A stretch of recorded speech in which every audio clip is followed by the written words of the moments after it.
Hi, good morning or good evening, welcome. I figured I'd go through these slides first because the next passage we're going to be dealing with and finishing up chapter 12, and I definitely want to finish it up. I feel like I've beat you to death with chapter 12 of Revelations. But it says in verse 14, "And to the woman were given 2 wings of a great eagle, that she might fly into the wilderness, into her place, where she is nourished for a time, a times and a half a time, from the face of the serpent." Obviously, there's a lot in that passage, but the important thing is the location of where they're going to be in the wilderness. They got to flee somewhere, and this is what we're going to talk about, is where they're going to flee to. And I've got 7 slides. There are 2 maps and some pictures of these areas. But here we have both of them on here. I chose this one. I don't know, it's some airline or something, or tours. But you see here we have Petra. Petra right here. And by the way, I looked up Selah and Petra, and it seems to be the same place. I don't know where I was getting the bad information at, but they both mean rock, and they both seem to refer to the same place. And we'll look at the pictures here, and you'll see where it is. But this is where Petra is. So this is where they're going to be fleeing.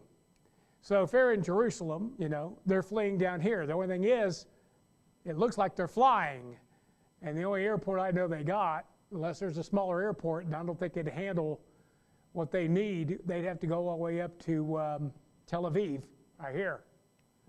So it's a weird thing.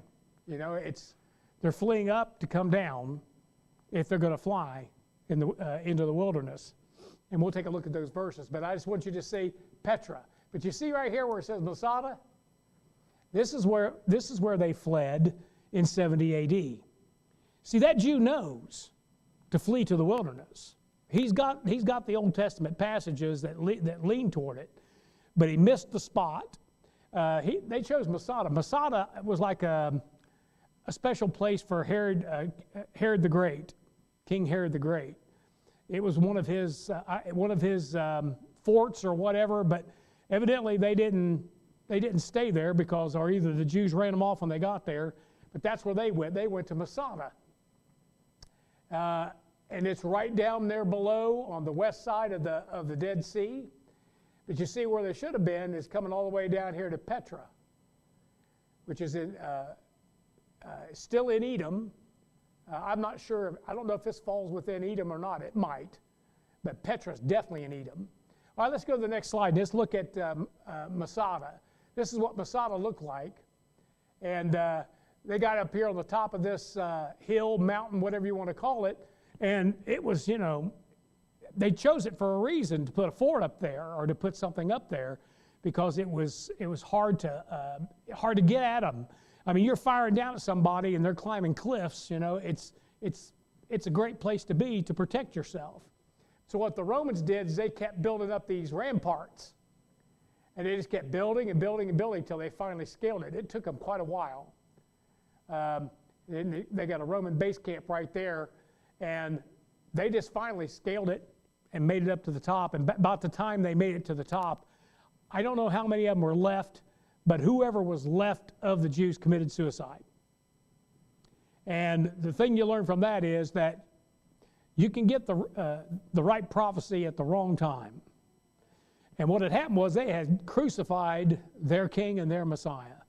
And missing that, you might as well, it doesn't matter what you believe at that point, you've missed it all.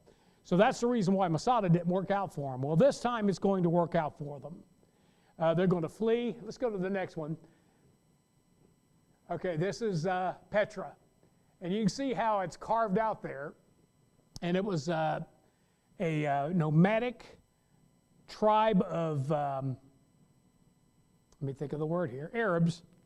The Nabateans, I believe I pronounced that right. They were a nomadic tribe of Arabs, and they actually turned this thing into a hub for all kind of transport going all over the place. I mean, they actually were very wealthy people,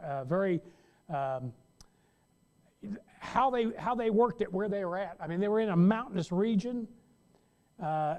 This thing is kind of surrounded by rocks or mountains and huge rocks and passageways, and yet they made it work and a lot of spices and stuff came through here, and they would go in, probably into Egypt, then all the way up through Palestine and trade their wares. But they're the ones that kind of made all this, and I believe that most of these things you see here are tombs. They carved these things out of solid rock, and they were, the place looks neat. I would love to go see it, just to see it. You walk in there, and it looks like you're looking at a city. And there is openings inside there, and there's passageways in some of them, but a lot of them is just a tomb or something. But you can see that this thing is. Let's go to the next slide. This thing is pretty huge. Now this is the passageway, and this is probably one of the wider parts. It actually gets more narrow than this, to where two horses can barely walk side by side together through this passageway to get to this city. And it kind of weaves in and out, and I can't remember how long it is. I read it, but I won't remember it. It might have been a mile or half mile or something. It was a considerable distance. I think it was like a half mile, which is, that's as long as my lane. That takes a little bit, and this thing's just winding like this.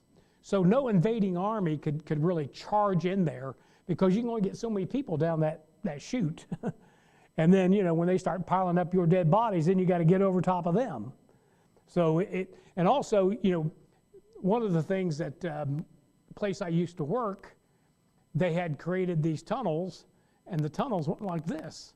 And I said, well, why are those tunnels doing that? He says, well, if an enemy plane comes in and tries to, send in a missile or a bomb or whatever, it's not going to penetrate very far before it hits a wall, because you've got that thing zigzagging like that. Never thought of that. And that's the same way with that. It's zigzagging. So anyway, let's go to the next one. And this is kind of an overview of Petra. And you can see, look at the mountains around it. Just huge cliffs, but they're carvings. There's a billion. I can see a place to hide right there. I'd hide right there. No, how about right there? Or right over here. There's tons of places to hide or to take cover in this city. And it looks like that's where they're going to flee to. All right, one more, well, maybe two more. Let's take a look at this one. Oh, look up here. Look at this. Look at the mountains around this thing. It's just neat. The fact that somebody carved this out of rock, All right, next one. Now, I believe this is where I want to point out something. All right, you see, there's the, is this the Sea of Galilee right here? I believe it is. I think it is. Is this it up here? I think it's the Sea of Galilee. And then you have the Jordan River that comes down through here. Of course, you see you got Jordan here. Jordan River, okay? See how the Jordan River comes down, and look what it passes right through. Petra. Or at least it's in line with the Jordan River. And it says the Wadi Musa. That's the Valley of Moses. You know what happens in this place? Moses smites the rock. And then you know what he's to do? What's he supposed to do the next time? Speak to the rock. You know who's going to speak to the rock? The remnant of Israel is going to speak to the rock right here in Petra. And how they could know that is because about 76 times in your Bible you have the word Selah. And Selah means rock. And that's how they're going to figure it out. Okay. So all that hopefully will set up for our study tonight. I think I'm done. Let's see, somebody could hit all the lights. And then I'm going to go ahead and turn this off. Is it going to go off? Go on now.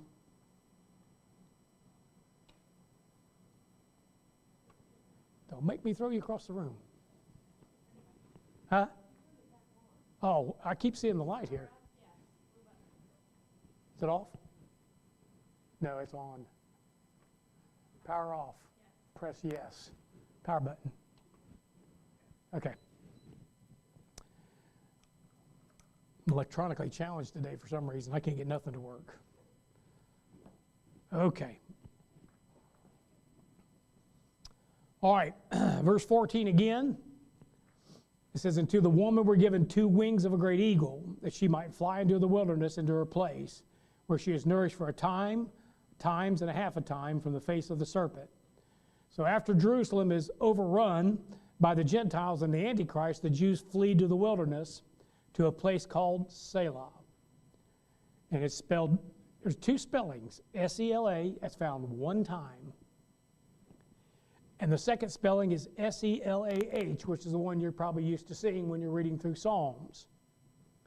And of course, we've always thought that it means, a pause, a reflection, think on this, But it's probably something a little bit more deeper than that. Like, keep telling them, rock, rock. Because that's where they're going to flee to. So the Greek word for it is Petra. The Hebrew word is Selah. Both meaning the same thing. Now here they're fed and protected for 42 months while the great tribulation rages. And I already told you about the Nabateans who carved that city out of rock and produced that place, or at least when they took it over and conquered it, they did all the carvings and the building that you saw there. It was the Romans that ended up conquering them and took it from them. The first mention is in 2 Kings 14:7. 2 Kings 14:7. And it's spelled S-E-L-A-H there. And it says, and this is how you know that Selah that you find in the Psalms after a verse and the place are the same, because it's the same spelling here.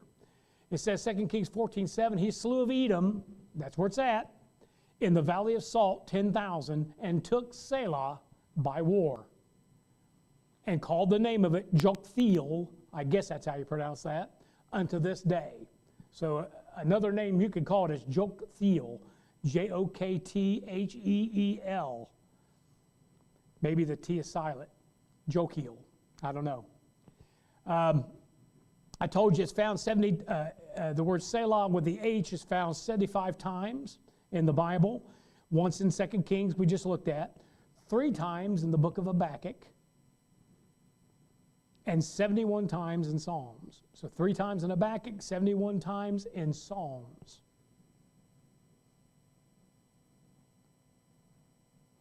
Every time you find it in the context of the tribulation or second advent. Every time you find it.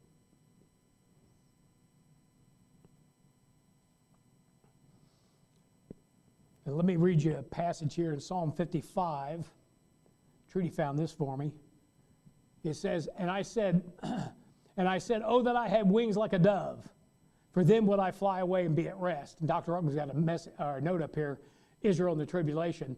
It says, lo, then would I wander far off and remain in the wilderness, Selah. I would hasten my escape from the windy storm and tempest. Tribulation.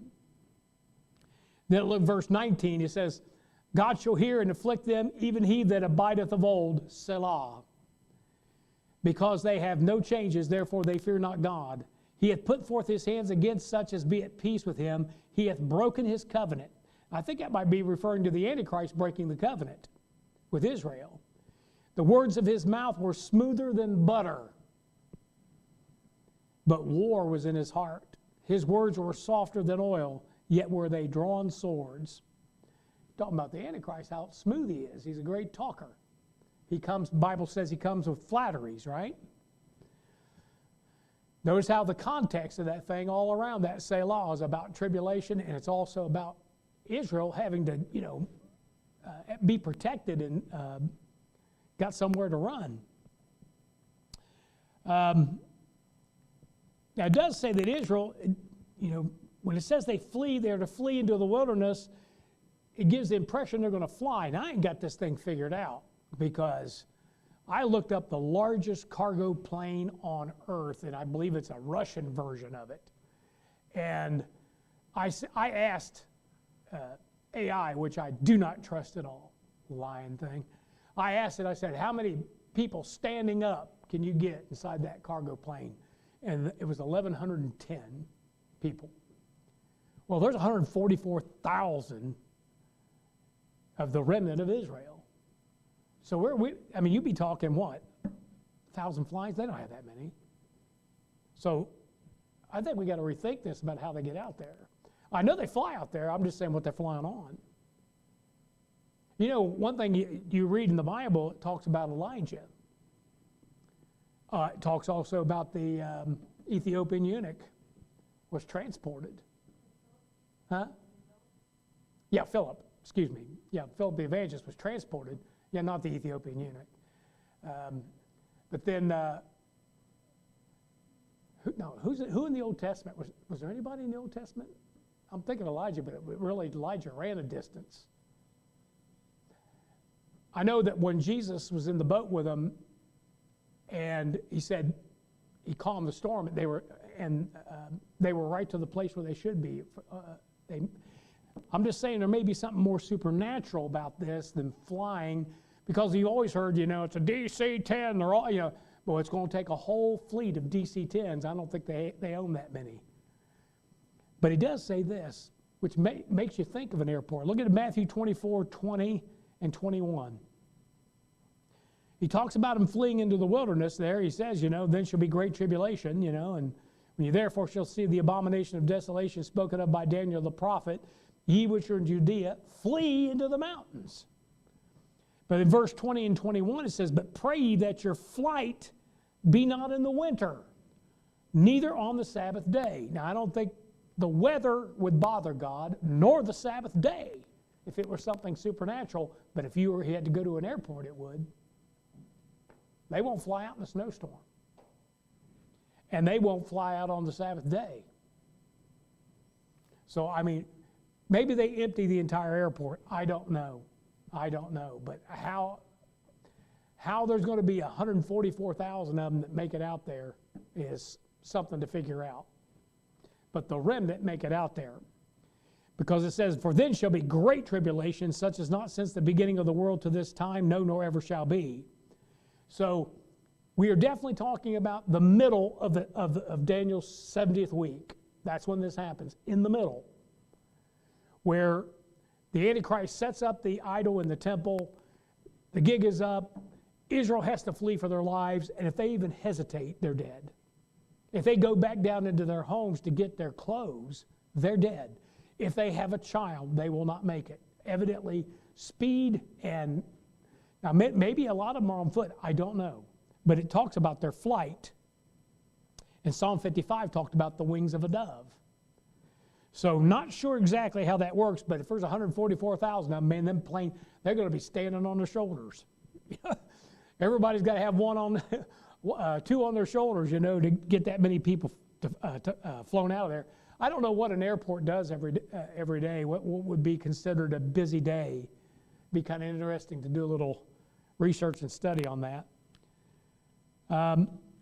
By the way, Deuteronomy 32, the Song of Moses. Remember we talked about the Valley of Moses? The Song of Moses mentions rock 9 times.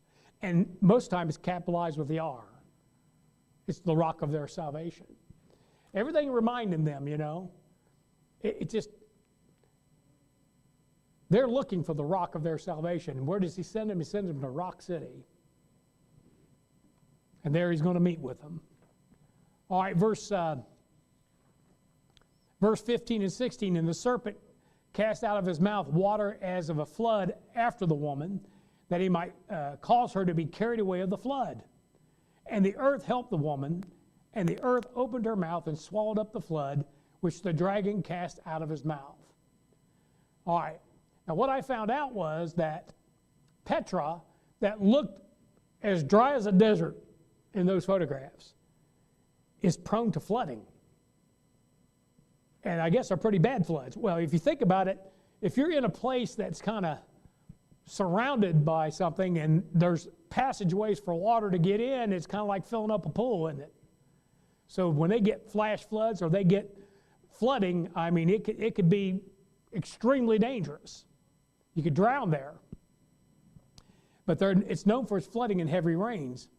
Now, what kind of You got to think about everything. You kind of put it in order, or you got to take the puzzles and put it together. And what you find out is right toward the end of the tribulation, something else happens. The early and latter rains.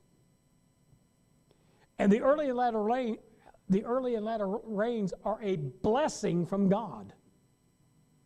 And somebody tries to turn it into a curse. Let me give you a few verses here. It says in Joel 2:23, "Be glad then, ye children of Zion, and rejoice in the Lord your God, for he hath given you the former rain moderately." In other words, the Lord's not dumping it down on them like it's Noah's flood. "And he will cause to come down for you the rain, the former rain, and the latter rain in the first month." Now, why would he need to bring down the former rain? In other words, he's bringing down 2 seasons of rain in 1 month. That you would normally get in 2 seasons, he brings it down 1 month. And the reason being is there's been a drought. How long's that drought been going on? Almost, for them, 3.5 years. It's as dry as a desert. Why is he giving them rain?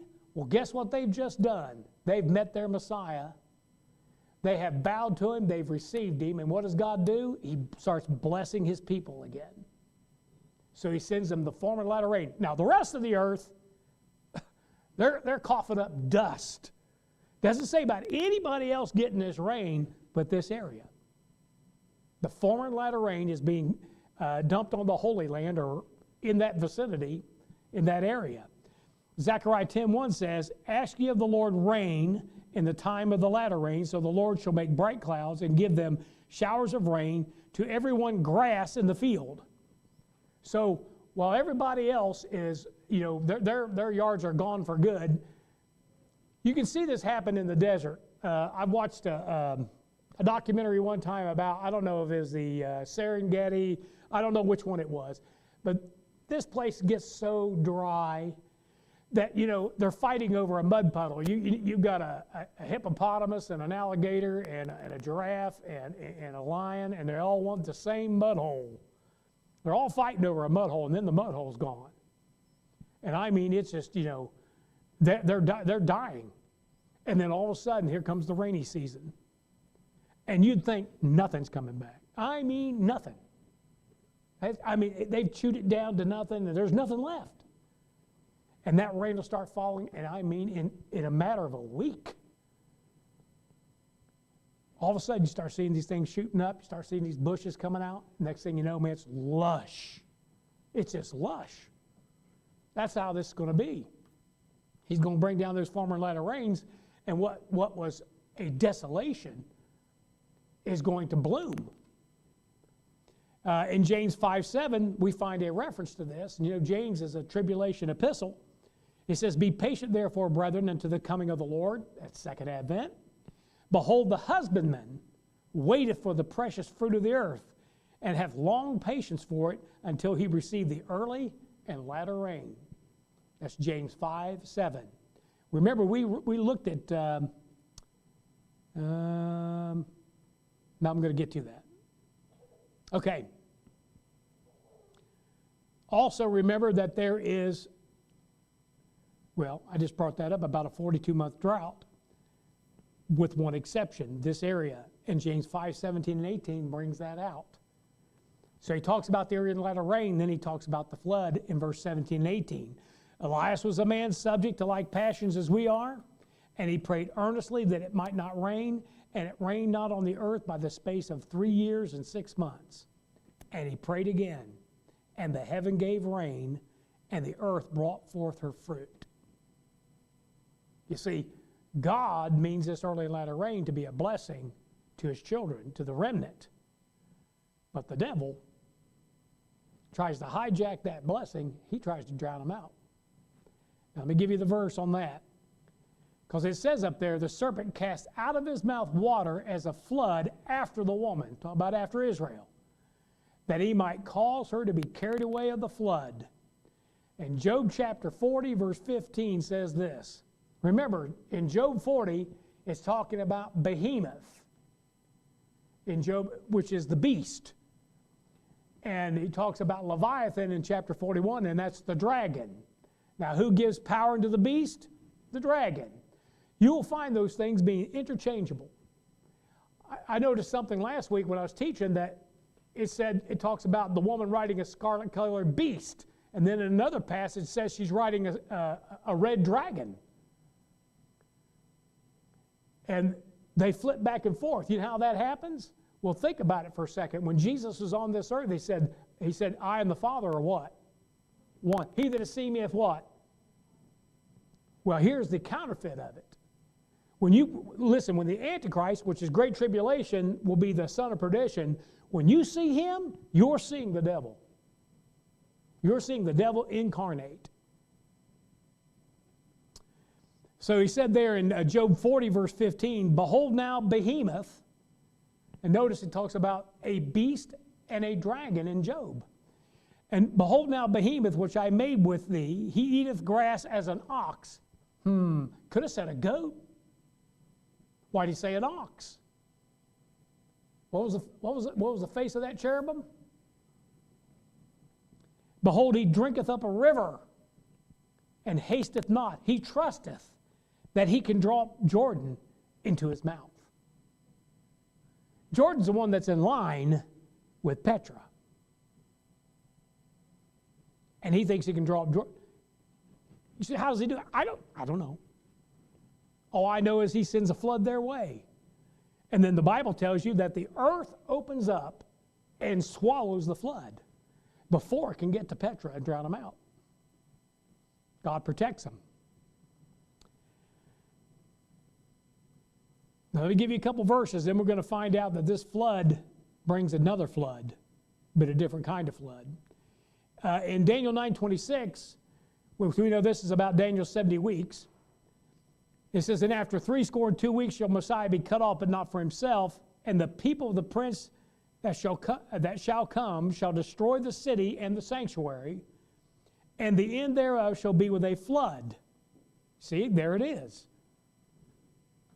And unto the end of the war, desolations are determined. Jeremiah referred to this flood. In Jeremiah 12:5, popular verse to preach on. It says, if thou hast run with the footmen, and they have wearied thee, then how canst thou contend with horses? In other words, if the infantry wore you out, what are you going to do when the cavalry shows up? A lot of Christians are wore out with the infantry. Foot soldiers wore them out. But here comes the cavalry.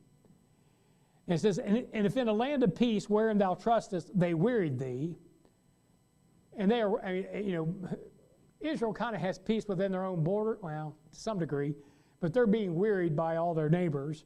But then it says, then how wilt thou do in the swelling of Jordan? And the swelling of Jordan is when those rains come, and remember, they're all coming in the first month. And all those rains come, causes that Jordan to swell. And evidently, it's going to produce a flood. Or at least the devil's going to produce the flood. So the earth helped the woman, and the earth opened her mouth and swallowed up the flood, which the dragon cast out of his mouth.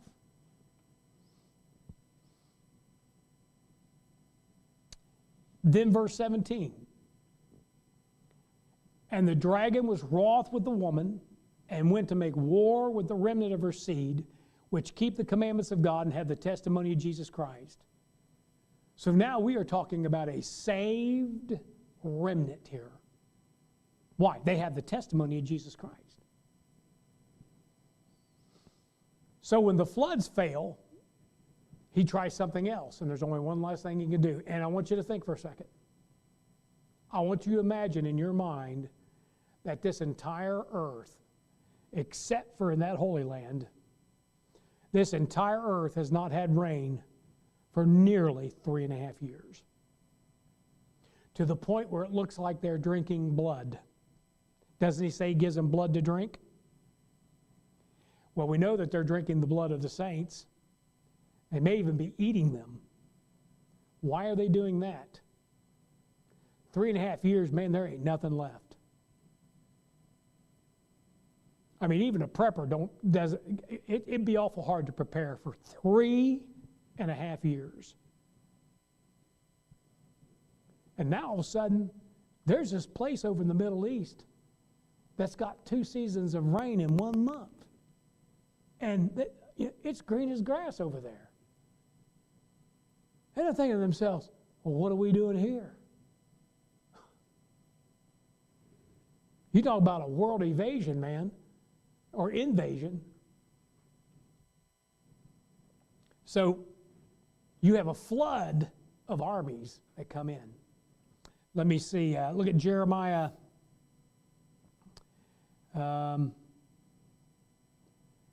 Jeremiah 46, verse 6 to 10. They say, well, isn't this talking about Nebuchadnezzar? Yeah, but everything's a picture of the tribulation. Everything is a picture of something in the future. And anytime Israel's being attacked, you can count on the types being true. And in Jeremiah 46, verse 6 to 10, it says, let not the swift flee away, nor the mighty man escape. They shall stumble and fall toward the north by the river Euphrates. Who is this that cometh up as a flood, whose waters are moved as the rivers? Egypt riseth up like a flood, and his waters are moved like the rivers. And he saith, I will go up, and I will cover the earth. I will destroy the city and the inhabitants thereof. Come up, ye horses, and rage, ye chariots. And let the mighty men come forth, the Ethiopians and the Libyans, that handle the shield, and the Lydians, that handle and bend the bow. For this is the day of the Lord God of hosts, a day of vengeance. So when the flood fails, there's only one thing to do, and that's invade Israel from all sides, from every possible army they can muster, and they go up there to wipe out the remnant, okay? And when they go up there to wipe out that remnant, that's when it triggers the second advent. Because why? For this is the day of the Lord God of hosts, a day of vengeance. When the Lord sees those armies moving in on his people, it says that fury flies up in his face. Next thing you know, we're mounting up and headed down. Then it says that he may avenge him of his adversaries, and the sword shall devour. It shall be satiate and made drunk with their blood. For the Lord God of hosts hath the sacrifice in the north country by the river Euphrates.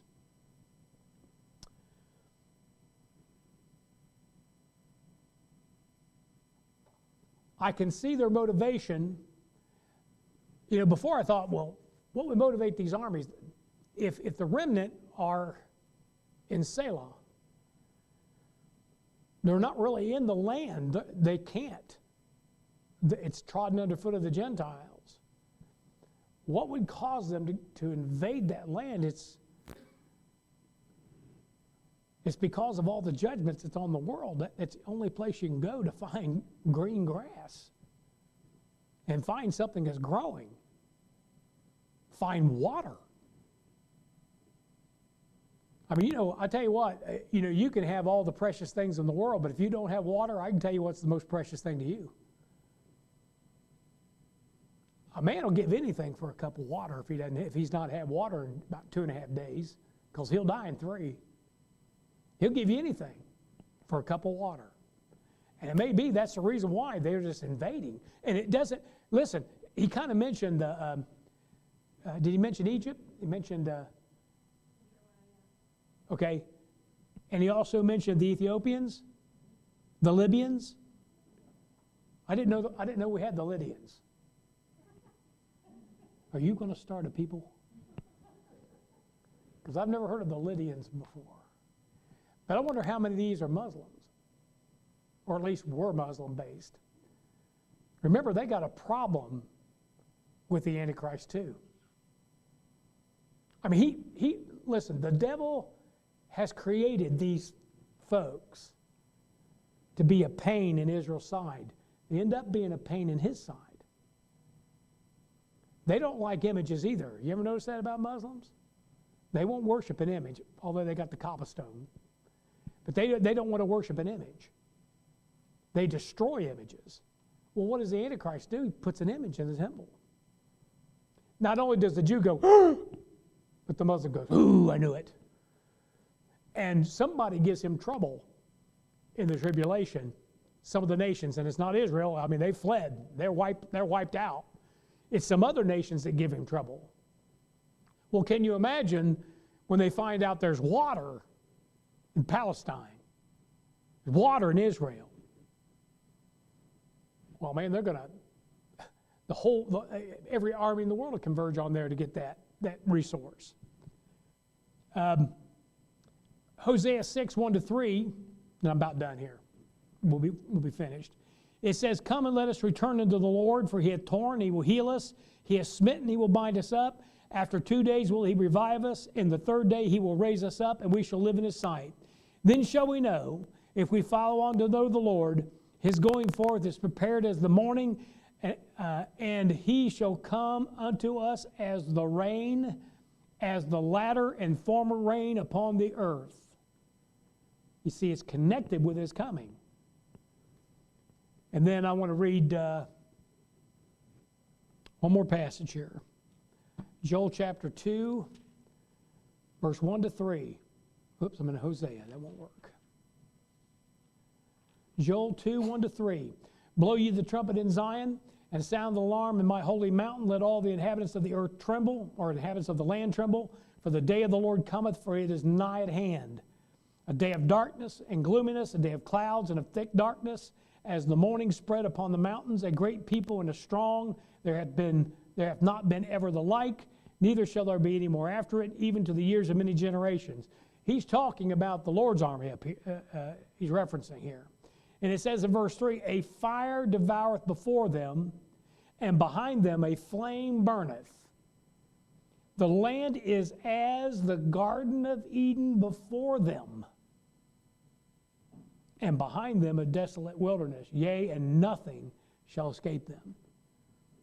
That's how you know that if it's like the Garden of Eden, it's like, it's grown up like a jungle, man. I mean, there's plains and grass and trees are budded out, maybe, I don't know how long this early, if it's, in 1 month, but there could be fruit. I don't know how fast this thing happens. The Lord's nourishing everything. And the rest of the world hasn't had rain for 3.5 years. Guess where they're going? And they're going to wipe out everything that breathes there. And, well, that remnant's still in the way. The devil's still got to put it in their heart to get rid of them. I was thinking about all this anti-Semitism. And people can't figure it out. They can't figure out why, because they'll say, well, it's political, and it's not. And then they'll try to say, well, it's their religion, and it's really not. I mean, if you talk to a Muslim will tell you that most of the prophets, all of the prophets in our Old Testament, they believe in. And if you ask them, do you believe in Jesus? And a Muslim will tell you, yes, we do. We believe he's a prophet. We believe in Abraham, Isaac, Jacob. We believe in all those. David, Daniel, they believe in all of them. They have no religion without the Old Testament. They have no foundation for anything they believe. So why do they hate the Jew? You almost can't explain it. Little sliver of land. They affect no one around them. No longer a problem with trade routes and things running through there. Why hate them? I mean, why does big old Iran, that is, 30 times bigger than they are, more, why do they care what this little bitty nation does? Why is everybody in the universities going crazy at hating these Jews when they were the ones attacked and butchered on October 7th? How in the process of anybody's thinking could they be negative toward Israel when they were the victims? And you look at the rest of the Gentile nations, will they destroy civilians when they go to war? You betcha. Don't forget about Nagasaki and Hiroshima. We didn't drop that on military installation. We dropped that on cities, man. We killed hundreds of thousands of people with those 2 bombs. And now all of a sudden we're going to be, and they're using them as human shields. You can't make sense of it. You can't make sense of people that are protecting terrorists and will side with a terrorist that will burn babies and kill and rape and pillage to a people that did nothing to them except maybe give them a job. You can't figure it out. And I can tell you that it's a spirit. The spirit that now worketh in the children of disobedience. It is a spiritual thing, and it is worldwide. And it just, it makes them rabid inside. And they are just, and no matter what we do to calm this down or try to reason this and try to say, well, can we sit down and reason? There's no reasoning with these people.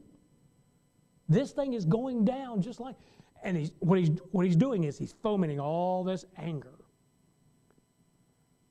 And he's only got to get one nation out of the way, and then they can go at him. And we're that nation. And when he gets around, when they finally surround him like that, the devil has created his own problem that he himself can solve. I was told that's how you get ahead in government. Because I asked somebody one time, I said, man, I can't get ahead working for the government. They said, well, you got to create a problem. I said, what? Yeah, create the problem and then solve it. I said, okay. So you know how the devil's going to take over? He's going to create a problem. He's creating it. He's been creating it.